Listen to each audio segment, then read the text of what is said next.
ఆదిలాబాద్ జిల్లా కేంద్రంలో రవాణా శాఖ కొరడా జులిపించింది. అధికారులు శనివారం ఉదయం స్పెషల్ డ్రైవ్ నిర్వహించారు. నిబంధనలకు విరుద్ధంగా నడుస్తున్న 4 ప్రైవేటు బస్సులను సీజ్ చేశారు. సీజ్ చేసిన బస్సులను స్థానిక ఆర్టీసీ డిపోలో ఉంచామన్నారు ట్రాన్స్పోర్ట్ అధికారి శివపల్లి శ్రీనివాసరావు.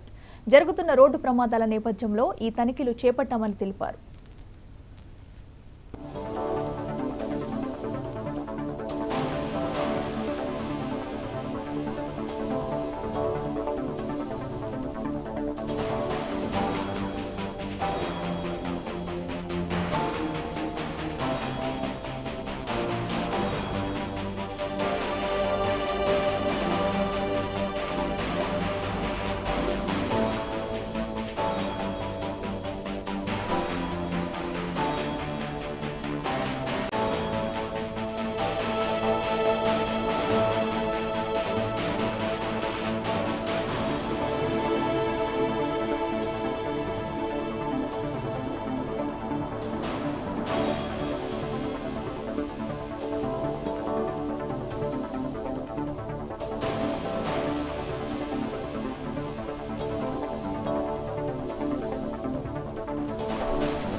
అక్షయ పాత్ర స్ఫూర్తితో త్వరలో అన్నా